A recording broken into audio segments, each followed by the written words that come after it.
कन्या कहती है कि गृहस्थ आश्रम के अंदर सुख दुख दोनों सहना होगा और धैर्य हृदय में धारण कर सब दिन समान रहना होगा। कन्या कह रही है कि सुनिए मोहित जी, अब अपन गृहस्थ आश्रम में प्रवेश करने जा रहे हैं।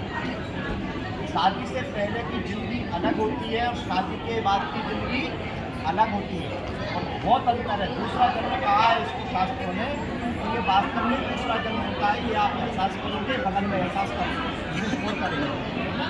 तो कहती है कि आपको हमेशा धैर्य रखना होगा, किसी भी चीज़ में आपको जल्दी करने की जरूरत नहीं है, बात बात पर गुस्सा होने की आपको आवश्यकता नहीं है। क्योंकि पहले आप अकेले थे, लाड़ले थे, अब जो है आप दो हो गए हैं और आपको दो के हिसाब से चलना होगा। प्रथम वचन मेरा ये सुनो, करके गौर और यज्ञ हवन तपदान में रखना अपनी हो। कन्या कहती है कि अब जो भी आप पूजन पाठ हवन करोगे उसमें आपको मुझे दाहिनी ओर रखना होगा, मतलब मेरे बगैर अब आप नहीं करोगे। इसको ऐसा कह सकते हैं कि आप बहुत जगह घूमने आए, ठीक है, लेकिन आप जहाँ भी घूमने जाओगे मुझे लेके जाओगे, ठीक है। जहाँ भी आप दर्शन करने जाओगे मुझे लेकर जाओगे, मेरे बगैर नहीं जाना है। द्वितीय वचन कन्या कहती है कि बापी कलागानी यज्ञ यात्रा महोत्सवी नाम वेद अनुज्ञाया तथा भवे।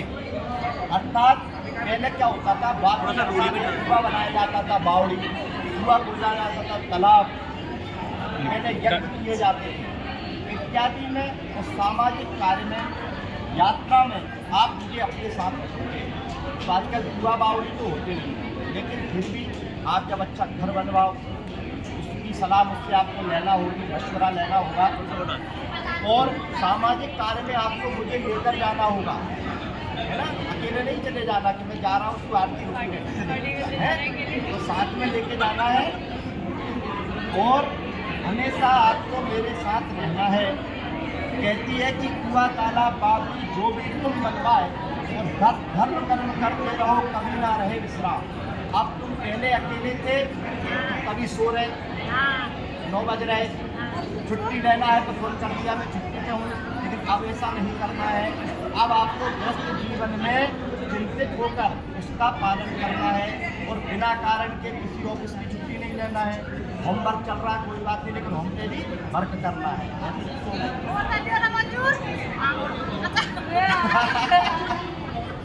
ठीक है, द्वितीय वचन हो गया, वो हम 7 इकट्ठे मंजूर करा देंगे। तीसरा वचन वृत्तोज्ञापन दानानी स्त्रीणाम भाव संपदा कृत्यम भंगो नते कार्या स्त्रीणाम राय तथा भवे। यानी कि हे स्वामी सुनिए, 3 अवस्था है मेरी, उनका रखना तुम ध्यान, तो वचन चूकना चाहिए, रखना मेरा मान। अर्थात आप कभी मेरा अपमान मत करना, ठीक है। कोई भी पूजन पाठ करो आप मुझे रखना साथ में, व्रत दान में आप मुझे साथ रखना, और इस प्रकार का यदि आप संकल्प लेते हैं तो मैं आपके बामन आती हूँ। तीसरा वचन कन्या का ये है। चौथा वचन कन्या मानती है कि सुंदर शुभ कार्यों से अपने पशु धन धान्य जनागम जो करना और गृह रक्षा करना हेतु सदा प्रियतम मुझको अर्पण करना। तुम जो भी आप धन दौलत पेमेंट सैलरी आएगी इसलिए के साथ तुम मुझे बताओगे, ठीक है, इतना है।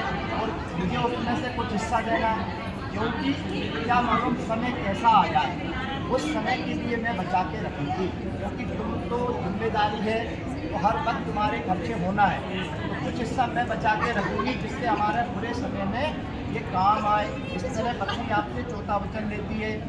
5वां वचन गजस्वादी पशुनाम चा हे पादेन कारणम अनाप्रच्छय न कर्तव्यम पंच विस्पत्ति संपदत।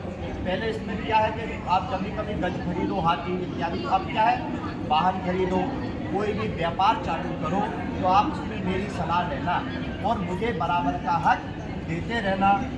6वां वचन कहती है कन्या की मंडप के अंदर लिए आज जो वस्त्र और आभूषण है वो देकर लेना, न कभी इसे साक्षी अग्नि का गजानन है। ये बहुत बड़ा है, ये बच्चा ही कितना बड़ा है आज के युग के लिए तो बहुत ज़्यादा है। कह रही है कि जो मंडप के अंदर तुमने मुझे वस्त्र दिए, वस्त्र का अर्थात जो तुमने मुझे सुहाग चोला दिया है, इस चोले की हमेशा मेरी लाज रखना, कभी भी ये मुझसे तुम वापस मत लेना। वापस का मतलब समझते हैं आप? वापस का मतलब कहीं और किसी से जय राम जी की नहीं करना, तो ठीक है, ध्यान रखना। क्यों मुझे भैया? तो ये मेरा श्रृंगार हमेशा 16 श्रृंगार बना रहे, इस तरह की आप मुझसे काम ना करना। छठा 7वां प्रश्न कहती है कन्या, पूछो आपकी मंजूर है? भाई भाई ले लो। अब 7वां वचन कहती है कि बीजवादित मांगल्यम बंधुनां च गृहे सदा अनाहुता गमिष्यामि सदा मां पाले। ये वचन भी आज के में काफ़ी ज़्यादा मतभेद पैदा कर देता है, तो इस वचन को पालन करोगे तो आपके बहुत सारे मतभेद नहीं होंगे। कन्या कहती है कि जब भी मैं मेरी अपनी फ्रेंड सर्कल, मित्रता या दोस्ती या सहेलियों के साथ चली जाऊँ, आप कहीं बाहर हो और मुझे जाना पड़े, तो ऐसा मत करना कि मैं आपसे बगल पीछे गई और आप वहीं पहुँच गए और वहीं हमसे लड़ गए, चिल्ला गए, कोई बात कर दी आपने। ऐसा नहीं करना, सम्मान रखना मेरा, ठीक है। कभी ऐसा हो जाए कि मेरे मम्मी पापा या भैया से आपका झगड़ा लड़ाई हो जाए, तो कभी ऐसा मत करना कि झगड़ा तुम्हारा हुआ है लेकिन आप मुझे जाने के लिए रोक रहे हो। तो मतलब मुझे मेरे काम करने देना, आप अपने झगड़े अपनी जगह रखना और इनका काम इनकी जगह रहने देना।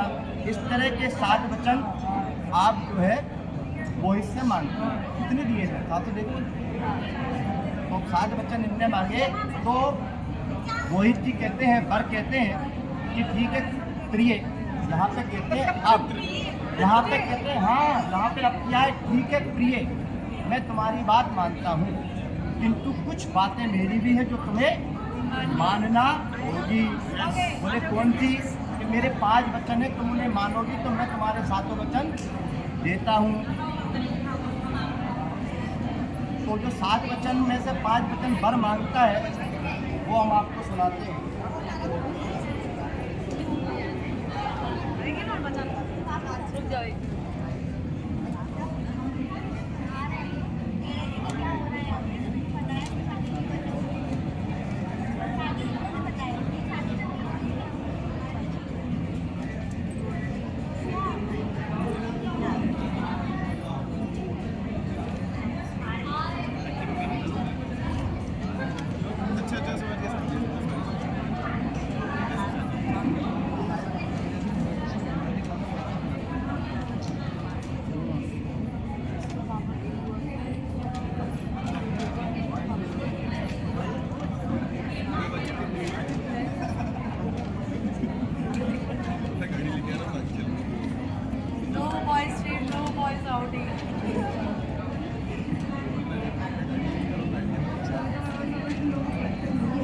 सुनिए, वर के 5 वचन भैया।